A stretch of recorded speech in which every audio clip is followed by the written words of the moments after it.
तृतीय स्कंद 14वां अध्याय दिति का गर्भ धारण। श्री सुखदेव जी कहते हैं, राजन, प्रयोजन बस सूकर बने श्री हरि की कथा को मैत्री जी के मुख से सुनकर भी भक्त व्रतधारी विदुर जी की पूर्ण तृप्ति न हुई। अतः उन्होंने हाथ जोड़कर फिर पूछा। विदुर जी ने कहा, मुनिवर, हमने ये बात आपके मुख से अभी सुनी है कि आदि दैत्य हिरण्याक्ष को भगवान यज्ञ मूर्ति ने ही मारा था। ब्राह्मण जिस समय भगवान लीला से ही अपनी दाढ़ों पर रखकर पृथ्वी को जल में से निकाल रहे थे, उस समय उनसे दैत्यराज हिरण्याक्ष की मुठभेड़ किस कारण हुई?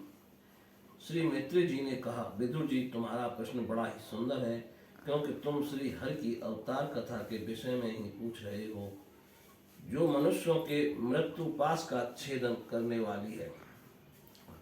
देखो, उत्तानपाद का पुत्र ध्रुव बालकपन में श्री नारद जी की सुनाई हुई हर कथा के प्रभाव से ही मृत्यु के सिर पर पैर रखकर भगवान के परम पद पर आरूढ़ हो गया था।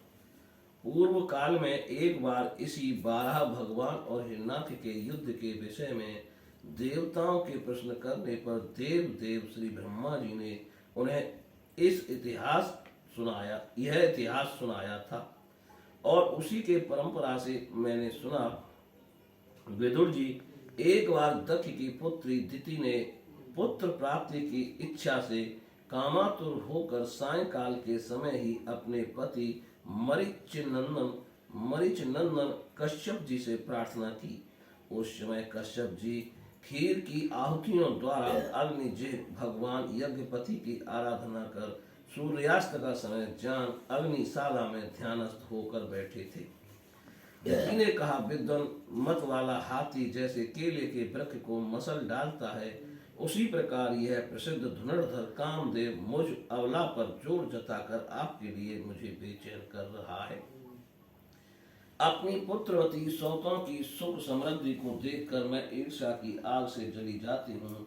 अतः आप मुझ पर कृपा कीजिए, आपका कल्याण हो। जिनके गर्भ से आप जैसा पति पुत्र रूप से उत्पन्न होता है, वही स्त्रियां अपने पतियों से सम्मानिता समझी जाती हैं। उनका स्वयं संसार में सर्वत्र फैल जाता है। हमारे पिता प्रजापति दक्ष का अपनी पुत्रियों पर बड़ा स्नेह था। एक बार उन्होंने हम सबको अलग बुलाकर पूछा कि तुम किसे अपना पति बनाना चाहती हो। वे अपनी संतान की सब प्रकार की चिंता रखते थे। अतः हमारा भाव जानकर उन्होंने उनमें से हम 13 पुत्रियों को, जो आपके गुण स्वभाव के अनुरूप थीं, आपके साथ विवाह दिया। अतः मंगल मूर्ति कमल नयन, आप मेरी इच्छा पूर्ण कीजिए, क्योंकि हे महत्तम, आप जैसे महापुरुषों के पास दीन जनों का आना निष्फल नहीं होता। विदुर जी दिति कामदेव के वेग से अत्यंत बेचैन और बेबस हो रही थी।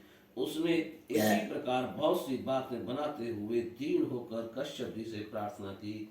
तब उन्होंने उसे सुमधुर वाणी से समझाते हुए कहा, भीरू, तुम्हारी इच्छा के अनुसार मैं अभी तुम्हारा प्रिय अवश्य करूंगा। भला जिसके द्वारा अर्थ धर्म और काम तीनों की सिद्धि होती है, अपनी ऐसी पत्नी की कामना कौन पूर्ण नहीं करेगा। जिस प्रकार जहाज पर चढ़कर मनुष्य महासागर को पार कर लेता है, उसी प्रकार गृहस्थाश्रमी दूसरे आश्रमों को आश्रय देता हुआ अपने आश्रम द्वारा स्वयं भी दुख समुद्र के पार हो जाता है। माननीय स्त्री को जो त्रिविध पुरुषार्थ की कामना वाले पुरुष का आधा अंग कहा गया है, उस पर अपनी गृहस्थी का भार डालकर पुरुष निश्चिंत होकर विचरता है। इंद्रिय रूप शत्रु अन्य आश्रमों के लिए अत्यंत दुर्जय है, किंतु जिस प्रकार किले का स्वामी स्वतंत्रता से ही लूटने वाले शत्रुओं को अपने अधीन कर लेता है, उसी प्रकार हम अपनी विवाहिता पत्नी का आश्रय लेकर इन इंद्रिय रूप शत्रुओं को सहज में ही जीत लेते हैं। ग्रहेश्वरी, तुम जैसी भार्या के उपकारों का बदला तो हम अथवा और कोई भी गुणग्राही पुरुष अपनी सारी उम्र में अथवा जन्म जन्मांतर में भी पूर्ण रूप से नहीं चुका सकते। तो भी मैं तुम्हारी इस संतान प्राप्ति की इच्छा को मैं यथाशक्ति अवश्य पूर्ण करूंगा, परंतु अभी तुम एक मुहूर्त ठहरो, जिससे लोग मेरी निंदा न करें। यह अत्यंत घोर समय राक्षस आदि घोर जीवों का है और देखने में भी बड़ा भयानक है। इसमें भगवान भूतनाथ के गण भूत प्रेतादि घूमा करते हैं। साथ ही इस संध्या काल में भूत भावन भूतपति भगवान शंकर अपने गण भूत प्रेतादि को साथ लिए बैल पर चढ़कर विचरा करते हैं, जिनका जटाजूट शमशान भूमि से उठे हुए बवंडर की धूल से धूसरित होकर देदीप्यमान हो रहा है, तथा जिनके स्वर्ण कांत में और शरीर में भस्म लगी हुई है, वे तुम्हारे देवर स्वस्वर महादेव जी अपने सूर्य चंद्रमा और अग्नि रूप 3 नेत्रों से सभी को देखते रहते हैं। संसार में उनका कोई अपना या पराया नहीं है, ना कोई अधिक आदरणीय और ना निंदनीय है। हम लोग तो अनेक प्रकार के व्रतों का पालन करके उनकी माया को ही ग्रहण करना चाहते हैं, जिसे उन्होंने भोग कर लात मार दी है। विवेकी पुरुष अविद्या के आवरण को हटाने की इच्छा से उनके निर्मल चरित्र का गान किया करते हैं। उनसे बढ़कर तो क्या उनके समान भी कोई नहीं है, और उन तक केवल सत्पुरुषों की ही पहुंच है। यह सब होने पर भी वे स्वयं पिशाचों का सा आचरण करते हैं। यह नर शरीर कुत्तों का भोजन है। जो अविवेकी पुरुष आत्मा मानकर वस्त्र आभूषण माला और चंदनादि से इसी को सजाते संवारते रहते हैं, वे अभागे ही आत्माराम भगवान शंकर के आचरण पर हंसते हैं। हम लोग तो क्या ब्रह्मादि लोकपाल भी उन्हीं की बांधी हुई धर्म मर्यादा का पालन करते हैं। वे ही इस विश्व के अधिष्ठान हैं, तथा ये माया भी उन्हीं की आज्ञा का अनुसरण करने वाली है। ऐसे होकर भी वे प्रेतों का सा आचरण करते हैं। अहो, इन जगत व्यापक प्रभु की यह अद्भुत लीला कुछ समझ में नहीं आती। मैत्रेय जी कहते हैं, पति के इस प्रकार समझाने पर भी कामातुरा दिति ने वैश्या के समान निर्लज्ज होकर ब्रह्मर्षि कश्यप जी का वस्त्र पकड़ लिया।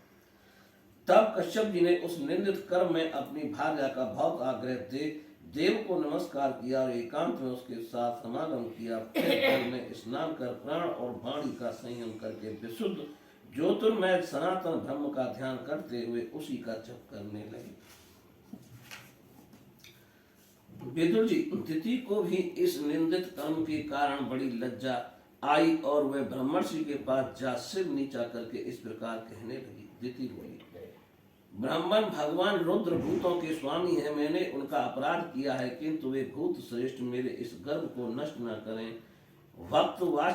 वक्तवाचक कल्प तरु उग्र एवं रुद्र रूप महादेव को नमस्कार करती हूँ। वे सत्पुरुषों के लिए कल्याणकारी एवं दंड देने के भाव से रहित हैं, किंतु दुष्टों के लिए क्रोध मूर्ति दंडपाणी हैं। हम स्त्रियों पर तो व्याध भी दया करते हैं, फिर वे सती पति तो मेरे बहनोई और परम कृपालु हैं, अतः वे मुझ पर प्रसन्न हों। श्री मैत्रेय जी ने कहा, विदुर जी, प्रजापति कश्यप ने सायकालीन संध्या बंदनादि कर्म से निवृत्त होने पर देखा कि दिति थर थर कांपती हुई अपनी संतान की लौकिक और पारलौकिक उन्नति के लिए प्रार्थना कर रही है। तब उन्होंने उससे कश्यप जी ने कहा, तुम्हारा चित्त काम वासना से मलिन था, वह समय भी ठीक नहीं था और तुमने मेरी बात भी नहीं मानी तथा देवताओं की भी अवहेलना की। अमंगलमयी चंडी तुम्हारी कोख से 2 बड़े ही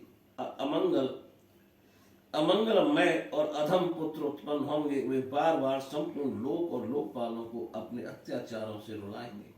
जब उनके हाथ से बहुत से निरपराध और दीन प्राणी मारे जाने लगेंगे, स्त्रियों पर अत्याचार होने लगेंगे और महात्माओं को क्षुब्ध किया जाने लगेगा, उस समय संपूर्ण लोगों की रक्षा करने वाले श्री जगदीश्वर कुपित होकर अवतार लेंगे और इंद्र जैसे पर्वतों का दमन करता है, उसी प्रकार उनका वध करेंगे।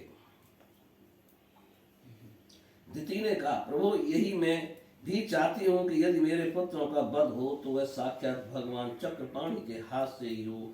कुपित ब्राह्मणों के साप आदि से ना हो। जो जीव ब्राह्मणों के सांप से दग्ध अथवा प्राणियों को भय देने वाला होता है, वह किसी भी योनि में जाए उस पर नारकीय जीव भी दया नहीं करते। कश्यप जी ने कहा, देवी तुमने अपने किए पर शोक और पश्चाताप प्रकट किया है। तुम्हें शीघ्र ही उचित अनुचित का विचार भी हो गया तथा भगवान विष्णु शिव और मेरे प्रति भी तुम्हारा बहुत आदर जान पड़ता है। इसलिए तुम्हारे एक पुत्र के 4 पुत्रों में से एक ऐसा होगा जिसका सत्पुरुष भी मान करेंगे और जिसके पवित्र यश को भक्तजन भगवान के गुणों के साथ गाएंगे। जिस प्रकार खोटे सोने को बार बार तपाकर शुद्ध किया जाता है, उसी प्रकार साधुजन उसके स्वभाव का अनुकरण करने के लिए निविड़ता आदि उपायों से अपने अंतःकरण को शुद्ध करेंगे। जिनकी कृपा से उन्हीं का स्वरूप भूत यह जगत आनंदित होता है, वे स्वयं प्रकाश भगवान भी उनकी अनन्य भक्ति से संतुष्ट हो जाएंगे। द्वितीय वह बालक बड़ा ही भगवत भक्त उदार हृदय प्रभावशाली और महान पुरुषों का भी पूज्य होगा तथा पूर्ण भक्ति भाव से विशुद्ध और भावान्वित हुए अंतःकरण में श्री भगवान को स्थापित करके देहाभिमान को त्याग देगा। वह विषयों में अनासक्त शीलवान गुणों का भंडार तथा दूसरों की समृद्धि में सुख और दुख में दुख मानने वाला होगा। उसका कोई शत्रु न होगा तथा चंद्रमा जैसे ग्रीष्म ऋतु के ताप को हर लेता है, वैसे ही वह संसार के शोक को शांत करने वाला होगा। जो इस संसार के बाहर भीतर सब और विराजमान हैं, अपने भक्तों के इच्छानुसार समय समय पर मंगल विग्रह प्रकट करते हैं और लक्ष्मी रूप लावण्य मूर्ति ललना की भी शोभा बढ़ाने वाले हैं तथा जिनका मुख मंडल झिलमिलाते हुए कुंडलों से सुशोभित है, उन परम पवित्र कमल नयन श्री हरि का तुम्हारे पौत्र को प्रत्यक्ष दर्शन होगा। श्री मैत्रेय जी कहते हैं, विदुर जी दिति ने जब सुना कि मेरा पौत्र भगवान का भक्त होगा, तब उसे बड़ा आनंद हुआ तथा यह जानकर कि मेरे पुत्र साक्षात श्री हरि के हाथ से मारे जाएंगे, उसे और भी अधिक उत्साह हुआ। बोलिए श्री कृष्ण भगवान की जय। ने कहा, विदुर जी, दिति को अपने पुत्रों से देवताओं को कष्ट पहुंचने की आशंका थी, इसलिए उसने दूसरों के तेज का नाश करने वाले उस कश्यप जी के तेज वीर को 100 वर्षों तक अपने उदर में ही रखा। उस गर्भस्थ तेज ही लोकों में सूर्य आदि प्रकाश क्षीण होने लगा तथा इंद्रादि लोकपाल भी तेजहीन हो गए। तब उन्होंने ब्रह्मा जी के पास जाकर कहा कि सब दिशाओं में अंधकार के कारण बड़ी अव्यवस्था हो रही है। देवताओं ने कहा, भगवान काल आपकी ज्ञान शक्ति को कुंठित नहीं कर सकता, इसलिए आपसे कोई बात छिपी नहीं है। आप इस अंधकार के विषय में भी जानते ही होंगे, हम तो इतने बड़े ही भयभीत हो रहे हैं। देवाधिदेव आप जगत के रचयिता और समस्त लोकपालों के मुकुटमणि हैं। आप छोटे बड़े सभी जीवों का भाव जानते हैं। देव, आप विज्ञान बल संपन्न हैं। आपने माया से ही यह चतुर्मुख रूप और रजोगुण स्वीकार किया है। आपकी उत्पत्ति के वास्तविक कारण को कोई नहीं जान सकता। हम आपको नमस्कार करते हैं। आप में संपूर्ण भुवन स्थित है। कार्य कारण रूप सारा प्रपंच आपका शरीर है, किंतु वास्तव में आप इससे परे हैं। जो समस्त जीवों के उत्पत्ति स्थान आपका अनन्य भाव से ध्यान करते हैं, उन सिद्ध योगियों का किसी प्रकार भी हिरास नहीं हो सकता, क्योंकि वे आपके कृपा कटाक्ष से कृत्य हो जाते हैं तथा प्राण इंद्रिय और मन को जीत लेने के कारण उनका योग भी परिपक्व हो जाता है। रस्सी से बंधे हुए बैलों की भांति आपकी वेद वाणी से जकड़ी हुई सारी प्रजा आपकी अधीनता में नियम पूर्वक कर्मानुष्ठान के करके आपको बलि समर्पित करती है। आप सबके नियंता मुख्य प्राण हैं। हम आपको नमस्कार करते हैं। भूमन, इस अंधकार के कारण दिन रात का विभाग अस्पष्ट हो जाने से लोगों के सारे कर्म लुप्त हो जा रहे हैं, जिससे वे दुखी हो रहे हैं। उनका कल्याण कीजिए और हम शरणार्थियों की ओर अपनी अपार दया दृष्टि से निहारिए। देव, आग जिस प्रकार ईंधन में पड़कर बढ़ती रहती है, उसी प्रकार कश्यप जी के वीर से स्थापित हुआ ये दिति का गर्भ सारी दिशाओं को अंधकार में करता हुआ क्रम से बढ़ रहा है।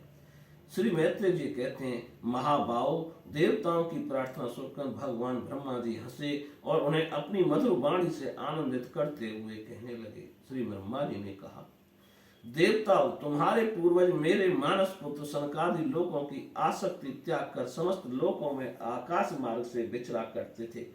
एक बार वे भगवान विष्णु के शुद्ध सत्व में सब लोगों के शिरोमणि में शिरोभाग में स्थित बैकुंठ धाम में जा पहुंचे। वहां सभी लोग विष्णु रूप होकर रहते हैं और वह प्राप्त भी उन्हीं को होता है जो अन्य सब प्रकार की कामनाएं छोड़कर केवल भगवत आचरण शरण की प्राप्ति के लिए ही अपने धर्म द्वारा उनकी आराधना करते हैं। वहां वेदांत प्रतिपाद्य धर्म मूर्ति श्री आदि नारायण हम अपने भक्तों को सुख देने के लिए शुद्ध सत्वमय स्वरूप धारण कर हर समय विराजमान रहते हैं। उस लोक में नैश्रेष्ठ नाम का एक वन है जो मूर्तिमान केवल सा ही जान पड़ता है।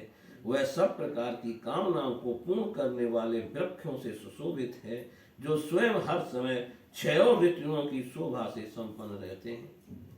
वहां विमान चारी गंधर्व गण अपनी प्रियाओं के सहित अपने प्रभु की पवित्र लीलाओं का गान करते रहते हैं जो लोगों की संपूर्ण पाप राशि को भस्म कर देने वाली है। उस समय सरोवर में खिली हुई मकरंद पूर्ण वासंतिक माधवी लता की सुमधुर गंध उनके चित्त को अपनी ओर खींचना चाहती है, परंतु वे उसकी ओर ध्यान ही नहीं देते, वरन उस गंध को उड़ाकर लाने वाले वायु को ही बुरा भला कहते हैं। जिस समय ब्रह्मराज ऊंचे स्वर से गुंजार करते हुए मानो हरि कथा का गान करते हैं, उस समय थोड़ी देर के लिए कबूतर, कोयल, सारस, चकवे, पपीहे, हंस, तोते, तीतर और मोरों का कोलाहल बंद हो जाता है, मानो वे भी उस कीर्तनानंद में बेसुध हो जाते हैं। श्री हरि तुलसी ने अपने श्री विग्रह को सजाते हैं और तुलसी की गंध का ही अधिक आदर करते हैं। यह देखकर वहां के मंदार, कुंद, कुरबक, तिलक, वृक्ष, उत्पल, रात्रि में खिलने वाले कमल, चंपक, अर्ण, पुन्नाग, नाग केसर, बकुल, मैलश्री, अम्बुज, दिन में खिलने वाले कमल और पारिजात और आदि पुष्प सुगंध युक्त होने पर भी तुलसी का ही तप अधिक मानते हैं। वह लोक वैदर्य, मरकत, मणि, पन्ने और सुवर्ण के विमानों से भरा हुआ है। यह सब किसी कर्म फल से नहीं बल्कि एकमात्र श्री हरि के पाद पदों की वंदना करने से ही प्राप्त होते हैं। उन विमानों पर चढ़े हुए कृष्ण प्राण भगवत भक्तों के चित्तों में बड़े बड़े नितंबों वाली सुमुखी सुंदरियां भी अपनी मंद मुस्कान एवं मनोहर हास परिहास से काम विकार नहीं उत्पन्न कर सकती। परम सौंदर्य शालिनी लक्ष्मी जी, जिसकी कृपा प्राप्त करने के लिए देवगण भी यत्नशील रहते हैं, श्री हरि के भवन में चंचलता रूप दोष को त्याग कर रहती है। जिस समय अपने चरण कमलों के नूपुरों की झनकार करती हुई वे अपना लीला कमल घुमाती हैं, उस समय उस कनक भवन की स्फटिक कनक भवन की स्फटिकमय दीवारों में उनका प्रतिबिंब पड़ने से ऐसा जान पड़ता है मानो वे उन्हें बुहार रही हों। प्यारे देवताओं, जिस समय दासियों को साथ लिए वे अपने कीर्णा वन में तुलसी दल द्वारा भगवान का पूजन करती हैं, तब वहां के निर्मल जल से भरे हुए सरोवरों में, जिनमें मूंगे के घाट बने हुए हैं, अपना सुंदर अलकावली और उन्नत नासिका से सुशोभित मुखार बिंद देखकर यह भगवान का चुम्बन किया हुआ है, यों जानकर उसे बड़ा सौभाग्यशाली समझती हैं। जो लोग भगवान की पाप हारणी लीला कथाओं को छोड़कर बुद्धि को नष्ट करने वाली अर्थ काम संबंधी अन्य निंदित कथाएं सुनते हैं, वे उस वैकुंठ लोक में नहीं जा सकते। हाय, जब वे अभागे लोग इन सारहीन बातों को सुनते हैं, तब वे उनके पुण्यों को नष्ट कर उन्हें आश्रयहीन घोर नरकों में डाल देती है। इस मनुष्य योनि की बड़ी महिमा है। हम देवता लोग भी इसकी चाह करते हैं। इसी में तत्व ज्ञान और धर्म की भी प्राप्ति हो सकती है। इसे पाकर भी जो लोग भगवान की आराधना नहीं करते, वे वास्तव में उनकी सर्वत्र फैली हुई माया से ही मोहित हैं। देवाधिदेव श्री हरि का निरंतर चिंतन करते रहने के कारण जिनसे यमराज दूर रहते हैं, आपस में प्रभु के सुयश की चर्चा चलने पर अनुराग जन विहलता वश जिनके नेत्रों से अविरल अश्रु धारा बहने लगती है तथा शरीर में रोमांच हो जाता है, और जिनके ये शील स्वभाव ही हम लोग भी इच्छा करते हैं, वे परम भागवत ही हमारे लोकों से ऊपर उस वैकुंठ धाम में जाते हैं। जिस समय संकाली मुनि विश्व गुरु श्री हरि के निवास स्थान संपूर्ण लोकों के बंदनीय और श्रेष्ठ देवताओं के विचित्र विमानों से विभूषित उस परम दिव्य और अद्भुत वैकुंठ धाम में अपने योग बल से पहुंचे तथा उन्हें बड़ा ही आनंद हुआ। भगवत दर्शन की लालसा से अन्य दर्शनीय सामग्री की उपेक्षा करते हुए वैकुंठ धाम की 6 ड्योढ़ियां पार करके जब वे 7वीं पर पहुंचते हैं तब वहां उन्हें हाथ में गदा लिए 2 समान आयु वाले देव श्रेष्ठ दिखलाई दिए, जो बाजूबंद कुंडल और किरीट आदि अनेकों अमूल्य आभूषणों से अलंकृत थे। उनकी 4 श्यामल भुजाओं के बीच में मत वाले मधुपुरों से गुंजायन बनमाला सुशोभित थी तथा बाकी भौहें फड़कते हुए नाश का रंध्र और अरुण नयनों के कारण उनके चेहरे पर कुछ क्षोभ के से चिन्ह दिखाई दे रहे थे। उनके इस प्रकार देखते रहने पर भी वे मुनिगण उनसे बिना कुछ पूछताछ किए जैसे सुवर्ण और वज्र में किवाड़ों से युक्त पहली 6 ड्योढ़ी लांग कर आए थे उसी प्रकार उनके द्वार में भी घुस गए। उनकी दृष्टि तो सर्वत्र समान थी और वे निशंक होकर सर्वत्र बिना किसी रोक टोक के विचरते थे। वे चारों कुमार पूर्ण तत्वज्ञ थे तथा ब्रह्मा की सृष्टि में आयु में सबसे बड़े होने पर भी देखने में 5 वर्ष के बालकों से जान पड़ते थे और दिगंबर वृत्ति से नंग धड़ंग रहते थे। उन्हें इस प्रकार निसंकोच रूप से भीतर जाते थे। उन द्वारपालों ने भगवान के शील स्वभाव के विपरीत सनकादि के तेज की हंसी उड़ाते हुए उन्हें बेंत अड़ाकर रोक दिया, यद्यपि वे ऐसे दुर्व्यवहार के योग्य नहीं थे। जब उन द्वारपालों ने वैकुंठवासी देवताओं के सामने पूजा के सर्वश्रेष्ठ पात्र उन कुमारों को इस प्रकार रोका, तब अपने प्रियतम प्रभु के दर्शनों में विघ्न पड़ने के कारण उनके नेत्र सहसा कुछ कुछ क्रोध से लाल हो उठे और वे इस प्रकार कहने लगे। मुनियों ने कहा, अरे द्वारपालो, जो लोग भगवान की महती सेवा के प्रभाव से इस लोक को प्राप्त होकर यहाँ निवास करते हैं वे तो भगवान के समान ही समदर्शी होते हैं। तुम दोनों भी उन्हीं में से हो, किंतु तुम्हारे स्वभाव में ये विषमता क्यों है? भगवान तो परम शांत स्वरूप हैं, उनका किसी से विरोध भी नहीं है, फिर यहाँ ऐसा कौन है जिस पर शंका की जा सके? तुम स्वयं कपटी हो, इसी से अपने ही समान दूसरों पर शंका करते हो।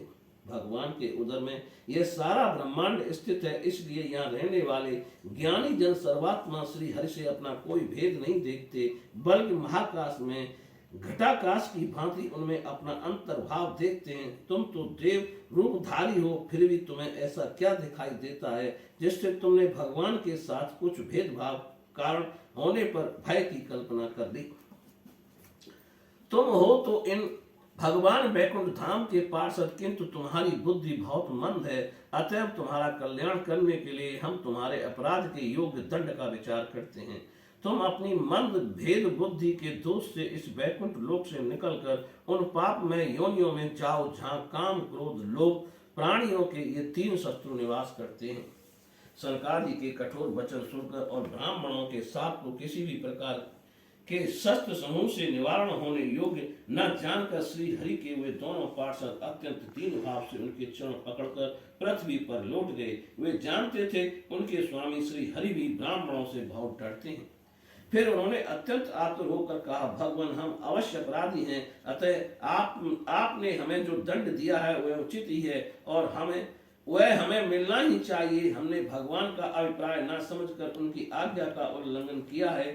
इसमें हमें जो पाप लगा है वह आपके दिए हुए दंड से सर्वथा धुल जाएगा, किंतु हमारी इस दुर्दशा का विचार करके यदि करुणावश आपको थोड़ा सा भी अनुपात हो तो ऐसी कृपा कीजिए जिससे उन अधमाधव योनियों में जाने पर भी हमें भगवत स्मृति को नष्ट करने वाला मोह न प्राप्त हो। इधर जब साधु जनों के हृदय धन भगवान कमल नाभ को मालूम हुआ कि मेरे द्वारपालों ने संकादि साधुओं का अनादर किया है, तब वे लक्ष्मी जी के सहित अपनी उन्हीं शीश चरणों से चलकर ही वहां पहुंचे जिन्हें परमहंस मुनिजन भी ढूंढते रहते हैं, सहज में पाते नहीं। सनकाद ने देखा कि उनकी समाधि के विषय श्री वैकुंठ नाथ स्वयं उनके नेत्र गोचर होकर पधारे हैं। उनके साथ साथ पार्षद गण छत्र चामरादि लिए चल रहे हैं तथा प्रभु के दोनों ओर राजहंस के पंखों के समान 2 श्वेत चमर डुलाए जा रहे हैं। उनकी शीतल वायु से उनके श्वेत छत्र में लगी हुई मोतियों की झालर हिलती हुई ऐसी शोभा दे रही है मानो चंद्रमा की किरणों से अमृत की बूंदें झर रही हों। प्रभु समस्त सद्गुणों के आश्रय हैं। उनकी सौम्य मुख मुद्रा को देखकर जान पड़ता था मानो वे सभी पर अनवरत कृपा सुधा की वर्षा कर रहे हैं। उनके पीतांबर मंडित विशाल नितंबों पर झिलमिलाती हुई करधनी और गले में भ्रमरों से मुखरित बनमाला विराज रही थी तथा वे कलाइयों में सुंदर कंगन पहने अपना एक हाथ गरुड़ जी के कंधे पर रख दूसरे से कमल का पुष्प घुमा रहे थे।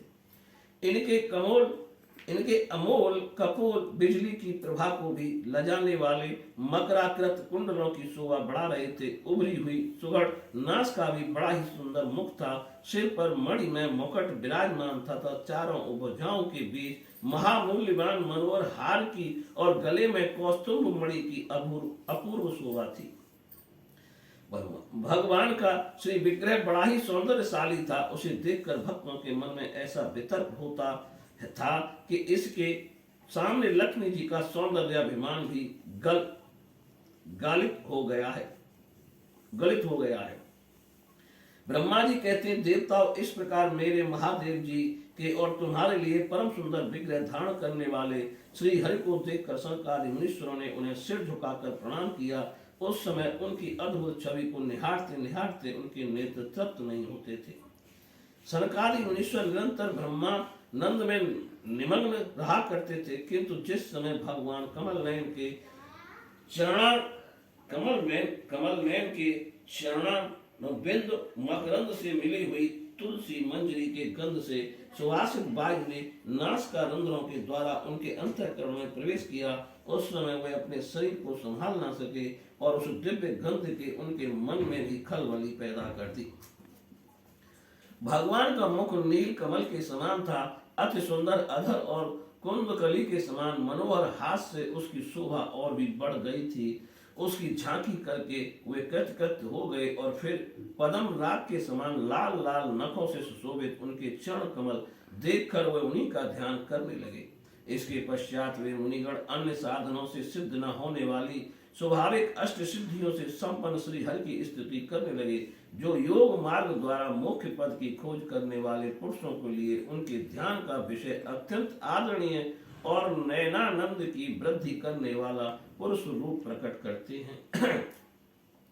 सरकारी मुनियों ने कहा, अनंत, यद्यपि आप अंतर्यामी रूप से दुष्ट चित्त पुरुषों के हृदय में भी स्थित रहते हैं, तथापि उनकी दृष्टि से ओझल ही रहते हैं, किंतु आज हमारे नेत्रों के सामने जो आप साक्षात विराजमान हैं, प्रभु, जिस समय आपसे उत्पन्न हुए हमारे पिता ब्रह्मा जी ने आपका रहस्य वर्णन किया था, उसी समय श्रवण रंध्रों द्वारा हमारी बुद्धि में तो आप विराजे थे, किंतु प्रत्यक्ष दर्शन का महान सौभाग्य तो हमें आज ही प्राप्त हुआ है।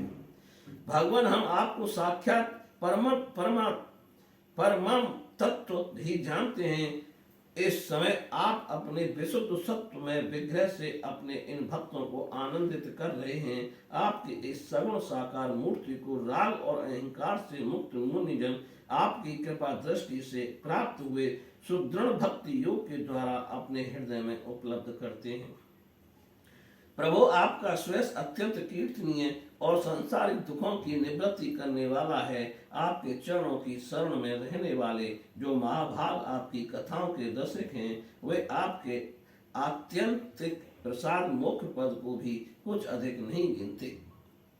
फिर जिन्हें आपकी जरा सी टेढ़ी भौं ही भयभीत कर देती है, उन इंद्र पद आज इन भोगों के विषय में तो कहना ही क्या है।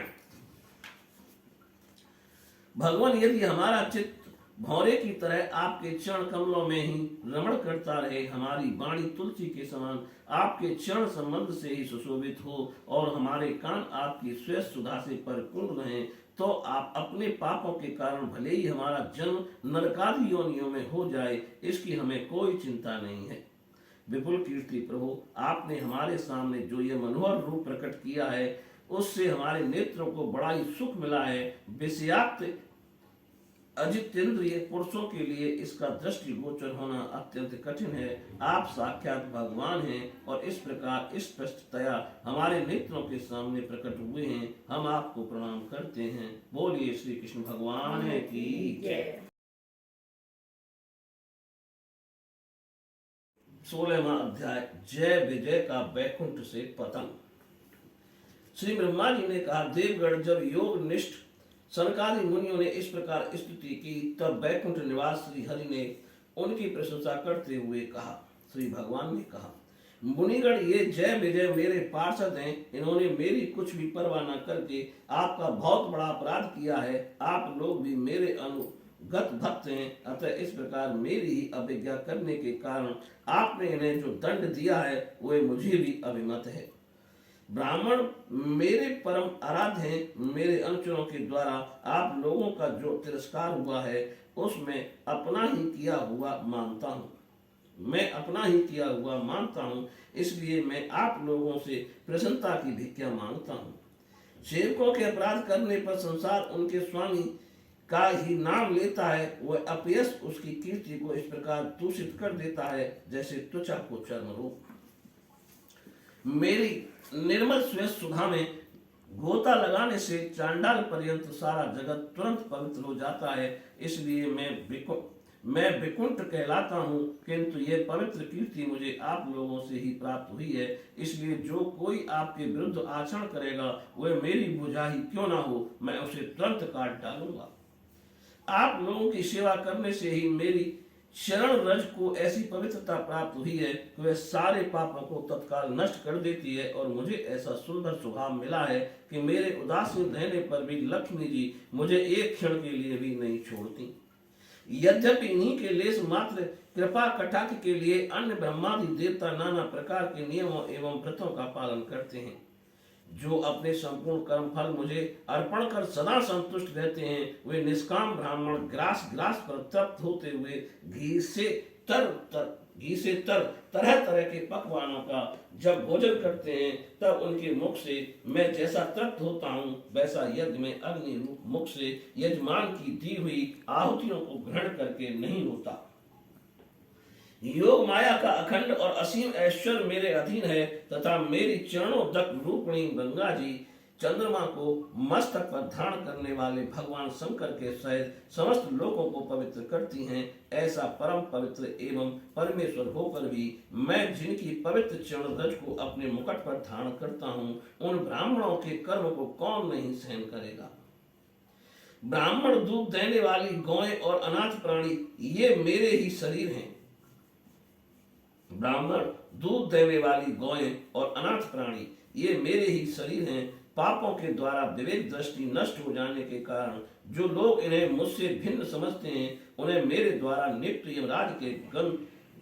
यमराज के ग्रंथ जैसे दूत जो सर्प के समान क्रोधी हैं, अत्यंत क्रोधित होकर अपनी चोंचों से नोचते हैं।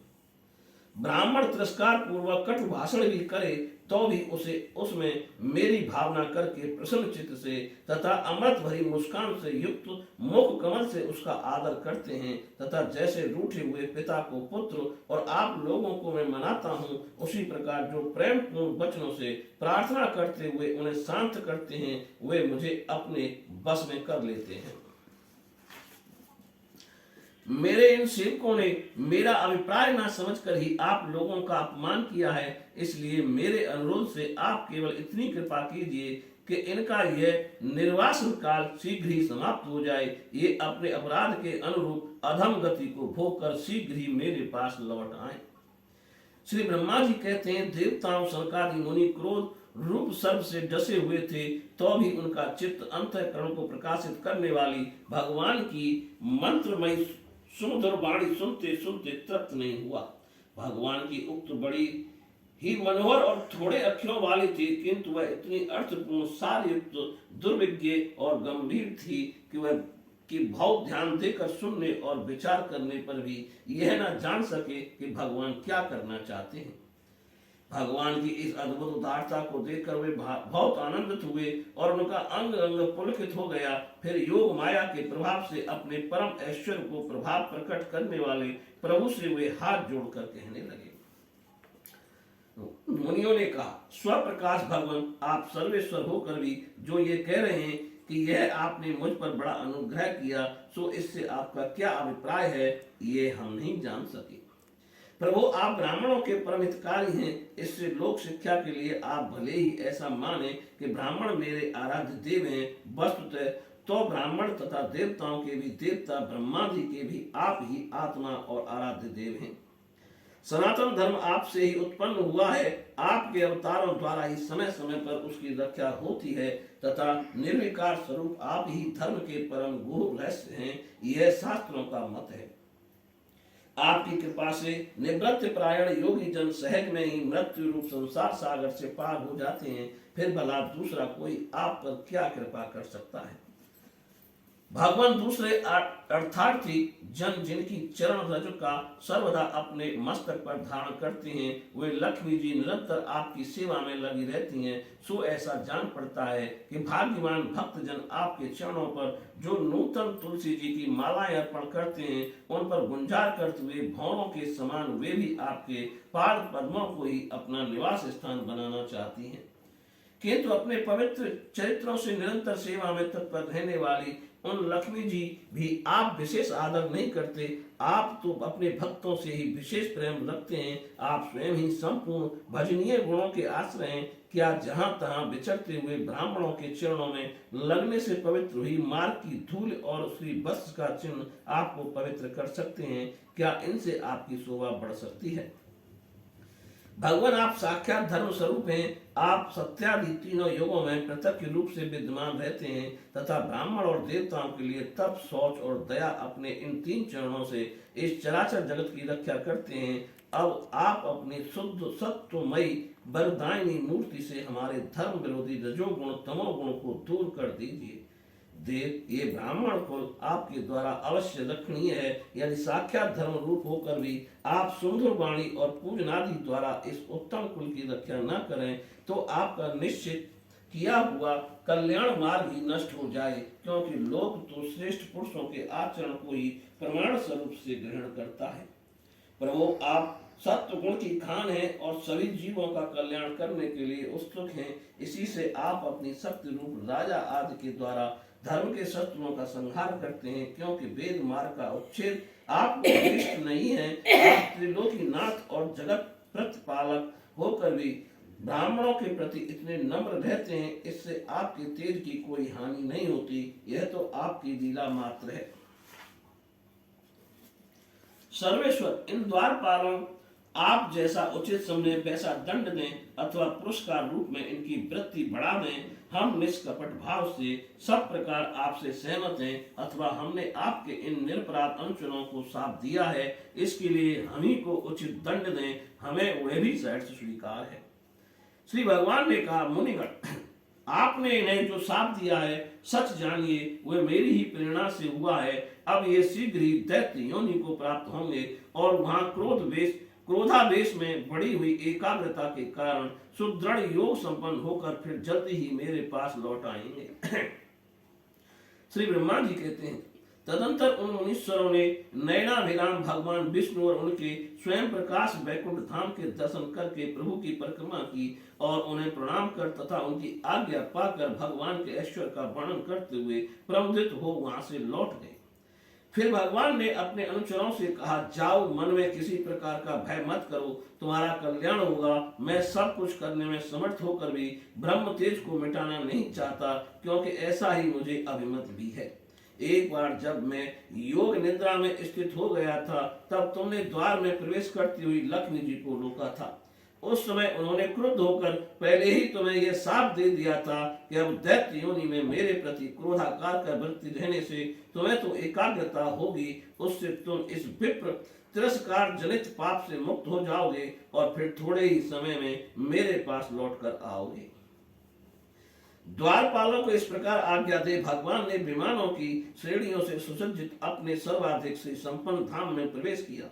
वे देव श्रेष्ठ जय विजय तो ब्रह्म शाप के कारण उस अलंघनीय भगवत धाम में ही श्रीहीन हो गए तथा उनका सारा गर्व गलित हो गया।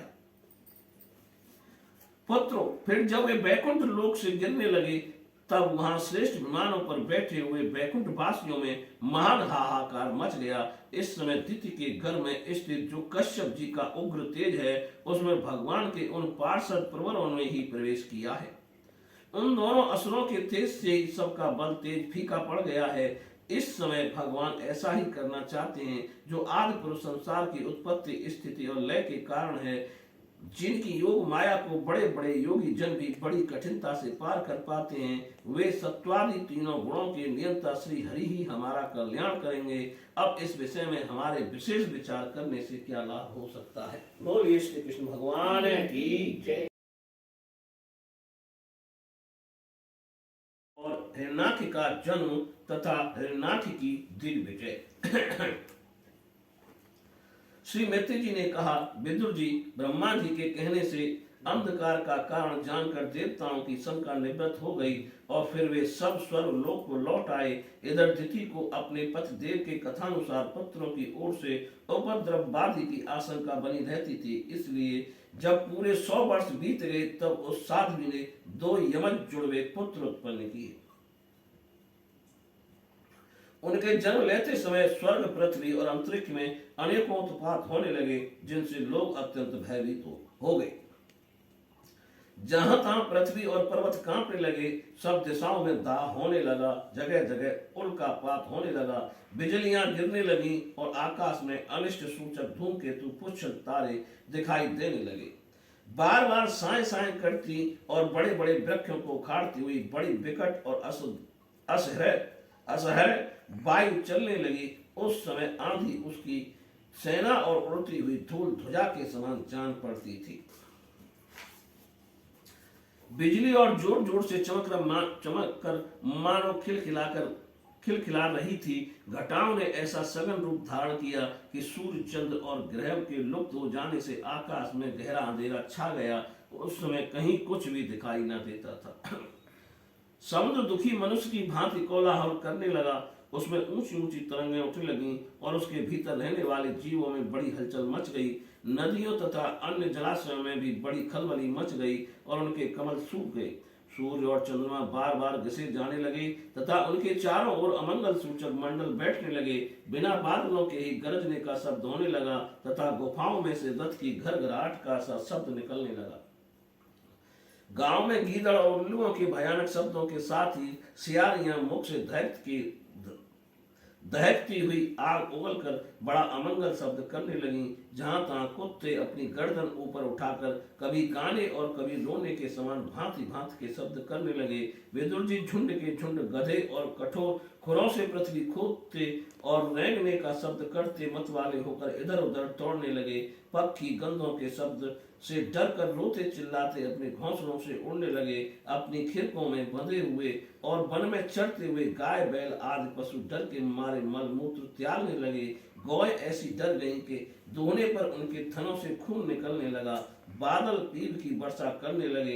देव मूर्तियों की आंखों से आंसू बहने लगे और आंधी के बिना ही वृक्ष उखड़ उखड़ कर गिरने लगे। उनके सुवर्णमय मुकुटों का अग्रभाग स्वर्ग को स्पर्श करता था और उनके विशाल शरीरों से सारी दिशाएं आच्छादित हो जाती थीं। उनकी भुजाओं में सोने के बाजूबंद चमचमा रहे थे। पृथ्वी पर जो वे एक एक कदम रखते थे उसमें भूकंप होने लगता था और जब वे खड़े होते थे तब उनकी जगमगाती हुई चमकीली गर्दनी से सुशोभित कमर अपने प्रकाश से सूर्य को भी मात करती थी। वे दोनों यमज थे। प्रजापति कश्यप जी ने उनका नामकरण किया। उनमें से जो उनके वीर से दिति के गर्भ में पहले स्थापित हुआ था उसका नाम हिरण्याकश्यप रखा और जो दिति के उदर से पहले निकला वह हिरण्याक्ष के नाम से विख्यात हुआ। हिरण्याकश्यप ब्रह्मा जी के वर्ष से मृत्यु भय से मुक्त हो जाने के कारण बड़ा उद्धत हो गया था। उसने अपनी भुजाओं के बल से लोकपालों के सहित तीनों लोगों को अपने बस में कर लिया। वह अपने छोटे भाई हिरण्याक्ष को बहुत चाहता था और वह भी सदा अपने बड़े भाई का प्रिय कार्य करता रहता था। एक दिन वह हिरण्याक्ष हाथ में गदा लिए युद्ध का अवसर ढूंढता हुआ स्वर्गलोक में जा पहुंचा।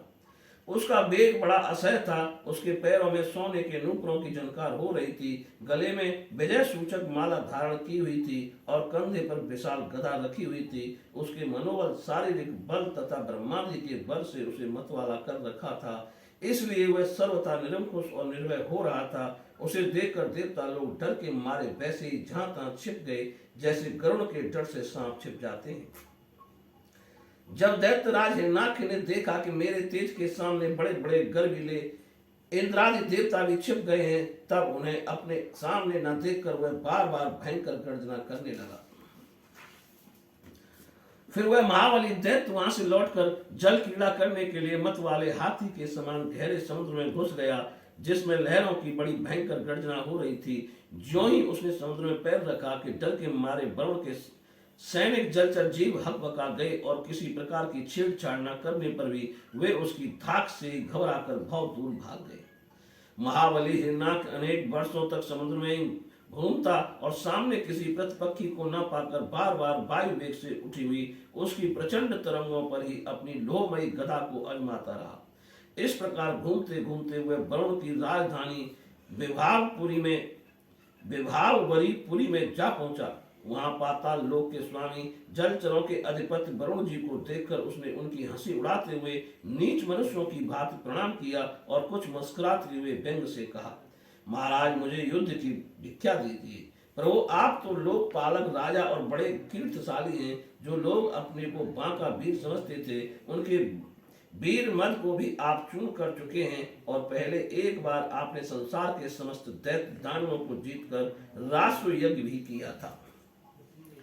उस मंदोंत मत शत्रु के इस प्रकार बहुत उपहास करने से भगवान वरुण को क्रोध आ गया, किंतु अपने बुद्धि बल से वे उसे पी गए और बदले में उससे कहने लगे, भाई हमें तो अब युद्ध आदि का कोई चाव नहीं रह गया है। भगवान पुराण पुरुष के सिवाय हमें और कोई ऐसी दीखता भी नहीं जो तुम जैसे रणकुशल वीर को युद्ध में संतुष्ट कर सके। दैत्यराज तुम उन्हीं के पास जाओ, वे ही तुम्हारी कामना पूरी करेंगे। तुम जैसे वीर उन्हीं का गुणगान किया करते हैं। वे बड़े वीर हैं, उनके पास पहुंचते ही तुम्हारी सारी सेठी पूरी हो जाएगी और तुम कुत्तों से घिरकर वीर सैया पर शयन करोगे। वे तुम जैसे दुष्टों को मारने और सत्पुरुषों पर कृपा करने के लिए अनेक प्रकार के रूप धारण किया करते हैं। बोलिए श्री कृष्ण भगवान की। बात सुनकर वह मदोन्मत्त दैत्य बड़ा प्रसन्न हुआ। उसने उनके इस कथन पर कि तू उनके हाथ से मारा जाएगा कुछ भी ध्यान नहीं दिया और चट नारद जी से श्री हरि का पता लगाकर रसातल में पहुंच गया। वहां उसने विश्व विजयी 12 भगवान को अपनी दाढ़ों की नोक पर पृथ्वी को ऊपर की ओर ले जाते हुए देखा। वे अपने लाल लाल चमकीले नेत्रों से उसके तेज को हरे लेते थे। उन्हें देखकर वह खिलखिलाकर हंस पड़ा और बोला, अरे यह जंगली पशु यहाँ जल में कहां से आया। फिर बालाजी से कहा, अरे ना समझ, इधर आ, इस पृथ्वी को छोड़ दे। इसे विश्व विधाता ब्रह्मा जी ने हम रसातल वासियों के हवाले कर दिया है। रे सुगर रूपधारी सुराधम, मेरे देखते देखते तू इसे लेकर कुशल पूर्वक नहीं जा सकता। तू माया से लुक छिप कर ही दैत्यों को जीत लेता और मार डालता है। क्या इसी से हमारे शत्रुओं ने हमारा नाश कराने के लिए तुझे पाला है। मूल तेरा बल तो योग माया ही है और कोई पुरुषार्थ तुझमें थोड़ी ही है। आज तुझे समाप्त कर मैं अपने बंधुओं का शोक दूर करूंगा। जब मेरे हाथ से छूटी हुई गदा के प्रहार से सिर फट जाने के कारण तू मर जाएगा, तब तेरी आराधना करने वाले जो देवता और ऋषि हैं, वे सब भी जड़ कटे हुए वृक्षों की भांति स्वयं ही नष्ट हो जाएंगे। हिरण्याक्ष की भगवान को दुर्वचन बाणों से छेदे जा रहा था, परंतु उन्होंने दांत की नोक पर स्थित पृथ्वी को भयभीत देखकर वे चोट सह ली तथा जल से उसी प्रकार बाहर निकले आए जैसे ग्राह की चोट खाकर हथनी सहित गंजराए।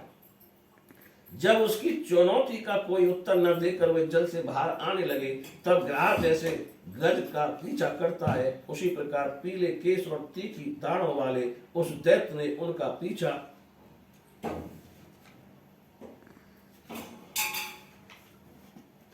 किया तथा वज्र के समान कड़क कर वह कहने लगा, तुझे भागने में लज्जा नहीं आती। सच है, असत पुरुषों के लिए कौन सा काम न करने योग्य है। भगवान ने पृथ्वी को ले जाकर जल के ऊपर व्यवहार योग्य स्थान में स्थित कर दिया और उसमें अपनी आधार शक्ति का संचार किया। उस समय हिरण्याक्ष के सामने ही ब्रह्मा जी ने उनकी स्तुति की और देवताओं ने फूल बरसाए। जब श्रीहरि ने बड़ी भारी गदा लिए अपने पीछे आ रहे हिरणाक्ष से जो सोने के आभूषण और अद्भुत कवच धारण किए था तथा अपने कटु वाक्यों से उन्हें निरंतर मर्माहत कर रहा था, अत्यंत क्रोध पूर्वक हंसते हुए कहा। श्री भगवान ने कहा, अरे सचमुच ही हम जंगली जीव हैं, तो तुझ जैसे ग्राम सिंहों कुत्तों को ढूंढते फिरते हैं। दुष्ट वीर पुरुष तुझ जैसे मृत्यु पास में बंधे हुए अभागे जीवों की आत्म सलाघा पर ध्यान नहीं देते। हाँ, हम रसातल वासियों की धरोहर चुराकर और लज्जा छोड़कर तेरी गदा के भय से यहाँ भाग आए हैं। हम में ऐसी सामर्थ्य ही कहाँ कि तेरे जैसे अद्वितीय वीर के सामने युद्ध में ठहर सकें। फिर भी हम जैसे तैसे तेरे सामने खड़े हैं। तुझ जैसे बलवानों से बैर बांधकर हम जा भी कहाँ सकते हैं। तू पैदल वीरों का सरदार है, इसलिए अब निशंक होकर अधेड़ वन छोड़कर हमारा अनिष्ट करने का प्रयत्न कर और हमें मारकर अपने भाई बंधुओं के आंसू पहुंच। अब इसमें देर ना कर। जो अपनी प्रतिज्ञा का पालन नहीं करता वह असभ्य है, भले आदमियों में बैठने लायक नहीं है। मैत्रेय जी कहते हैं, विदुर जी, जब भगवान ने रोष से उस दैत्य को इस प्रकार खूब उपहास और तिरस्कार किया, तब वह पकड़कर खेलाए जाते हुए सर्प के समान क्रोध से तिलमिला उठा। वह खींचकर अब लंबी लंबी सांसें लेने लगा। उसकी इंद्रियां क्रोध से क्षुब्ध हो उठी और उस दुष्ट दैत्य ने बड़े वेग से लपक कर भगवान पर गदा का प्रहार किया। किंतु भगवान ने अपनी छाती पर चलाई हुई शत्रु की गदा के प्रहार को कुछ टेढ़े होकर बचा लिया, ठीक वैसे ही जैसे योग सिद्ध पुरुष मृत्यु के आक्रमण से अपने को बचा लेता है। फिर जब वह क्रोध से होठ चबाता अपनी गदा लेकर बार बार घुमाने लगा, तब श्री हरि कुपित होकर बड़े वेग से उसकी ओर झपटे। सौम्य स्वभाव विदुर जी, तब प्रभु ने शत्रु की दाई बाहों पर गदा की चोट की, किंतु गदा युद्ध में कुशल हिरणाक्ष ने उसे बीच ही में अपनी गदा पर ले लिया। इस प्रकार श्री हरि और हिरणाक्ष एक दूसरे को जीतने की इच्छा से अत्यंत क्रोध होकर आपस में अपनी भारी गदाओं से प्रहार करने लगे। उस समय उन दोनों में से ही जीतने की होड़ लग गई। दोनों के ही अंग गदाओं की चोटों से घायल हो गए थे। अपने अंगों के घावों से बहने वाले रुद्र की गंध से दोनों का ही क्रोध बढ़ रहा था और वे दोनों ही तरह तरह के पैतरे बदल रहे थे। इस प्रकार गौ के लिए आपस में लड़ने वाले दो सांडों के समान उन दोनों में एक दूसरे का जीतने की इच्छा से बड़ा भयंकर युद्ध हुआ। विदुर जी, जब इस प्रकार हिरणाक्ष और माया से 12 रूप धारण करने वाले भगवान यज्ञ मूर्ति पृथ्वी के लिए द्वेष बांध कर युद्ध करने लगे, तब उसे देखने के लिए वहां ऋषियों के सहित ब्रह्मा जी आए। वे हजारों ऋषियों से घिरे हुए थे। जब उन्होंने देखा कि वह दैत्य बड़ा शूरवीर है, उसमें भय का नाम भी नहीं है, वह मुकाबला करने में भी समर्थ है और उसके पराक्रम को चूर करना बड़ा कठिन काम है, तब वे भगवान आदि सुकर रूप नारायण ने इस प्रकार कहने लगे। नारायण रूप से इस प्रकार कहने लगे।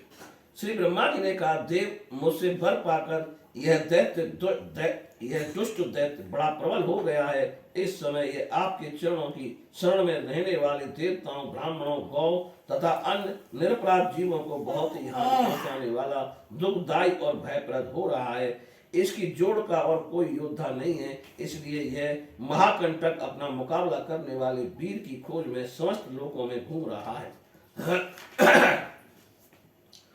यह दुष्ट बड़ा ही मायावी, घमंडी और निरंकुश है। बच्चा जिस प्रकार क्रुद्ध हुए सांप से खेलता है, वैसे ही आप इसे खिलवाड़ न करें।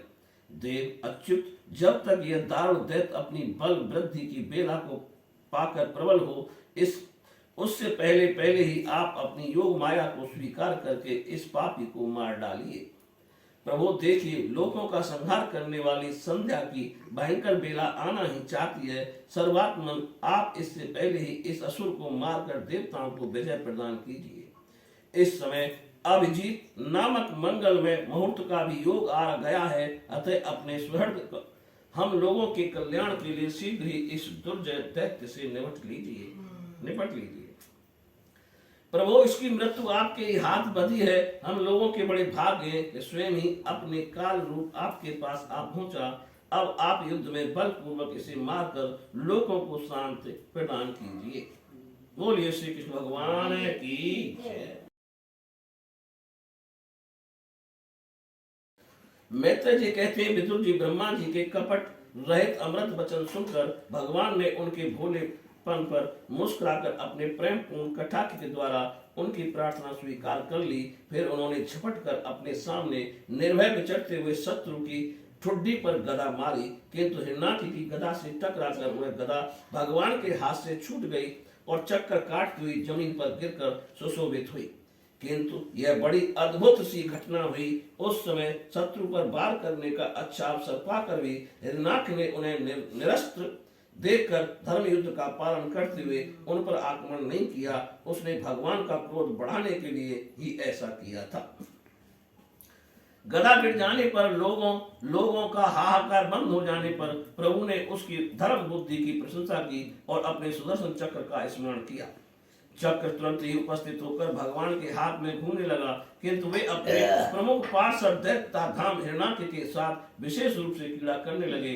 उस समय उनके प्रभाव को न जानने वाले देवताओं के ये विचित्र वचन सुनाई देने लगे, प्रभु आपकी जय हो, इसे और न खिलाइए, शीघ्र ही मार डालिए।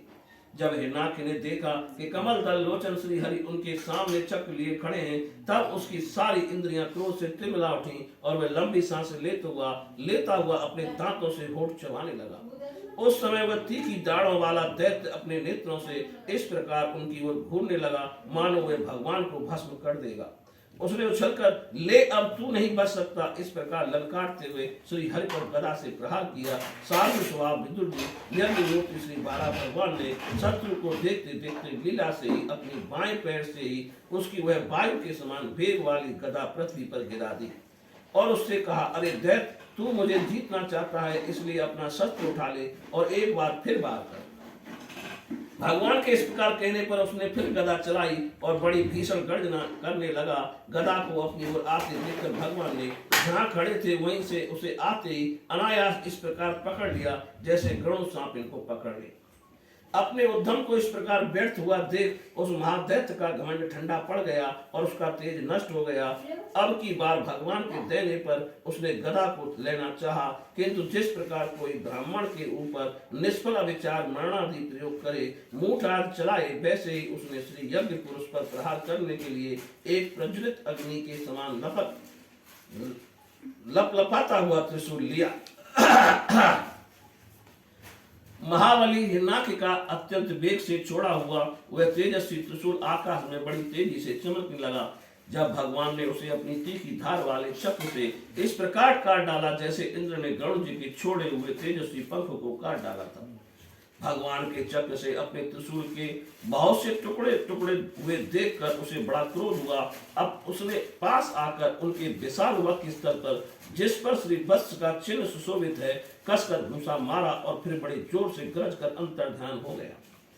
विदुर जी जैसे हाथी पर पुष्प माला की चोट का कोई असर नहीं होता, उसी प्रकार उसके इस प्रकार घूंसा मारने से भगवान आदि बारह तनक भी टस से मस नहीं हुए। तब वह महामायावी दैत्य मायापति श्री हरि अनेक प्रकार की मायाओं का प्रयोग करने लगा श्री हरि पर, जिन्हें देखकर सभी प्रजा बहुत डर गई और समझने लगी कि अब संसार का प्रलय होने वाला है।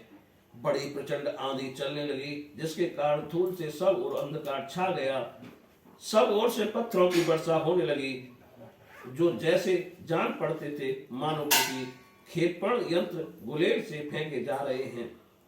बिजली की चमचमाहट और कड़क के बाद बादलों के घिर जाने से आकाश में सूर्य चंद्र आदि ग्रह छिप गए तथा उनसे निरंतर पीप के रुधिर, विष्ठा, मूत्र और हड्डियों की वर्षा होने लगी। विदुर जी ऐसे ऐसे पहाड़ दिखाई देने लगे जो तरह तरह के अस्त्र शस्त्र बरसा रहे थे। हाथ में त्रिशूल लिए बाल खोले नंगी राक्षसियां दिखने लगी।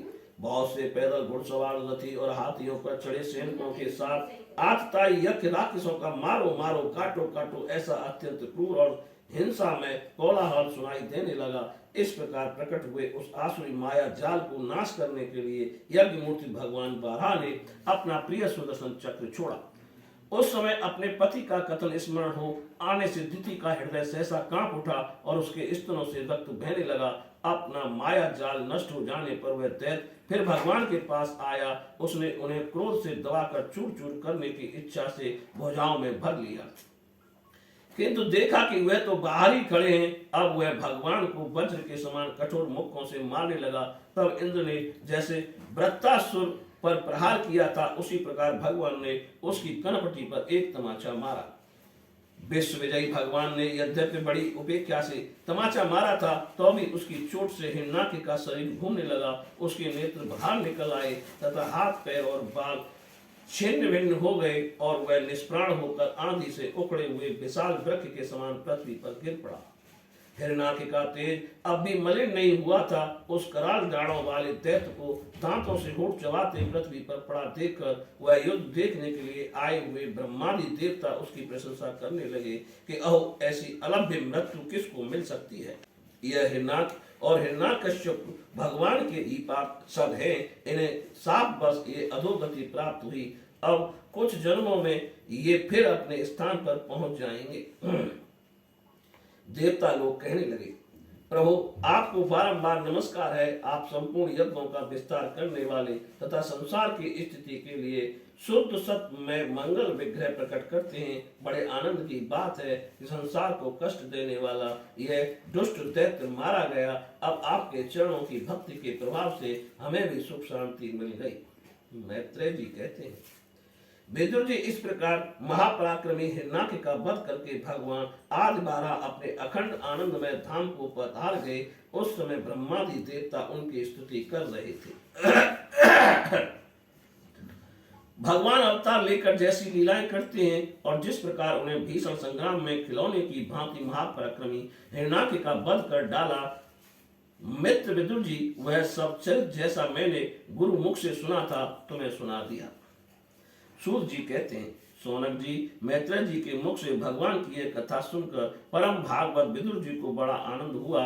अब जब अन्य पवित्र कीर्ति और परम यशस्वी महापुरुषों का चरित्र सुनने से ही बड़ा आनंद होता है, तब श्री वस्त्रधारी भगवान की ललित लीलाओं की तो बात ही क्या है। जिस समय ग्राह के पकड़ने पर गजराज प्रभु के चरणों का ध्यान करने लगे और उनकी हथनियां दुख से चिंगारने लगी, उस समय उन्होंने उन्हें तत्काल दुख से छुड़ाया और जो सब ओर से निराश होकर अपनी शरण में आए हुए सरल हृदय भक्तों से सहज में ही प्रसन्न हो जाते हैं, किंतु दुष्ट पुरुषों के लिए अत्यंत दुराराध्य हैं। उन पर जल्दी प्रसन्न नहीं होते। उन प्रभु के उपकारों को जानने वाला ऐसा कौन पुरुष है जो उनका सेवन ना करेगा।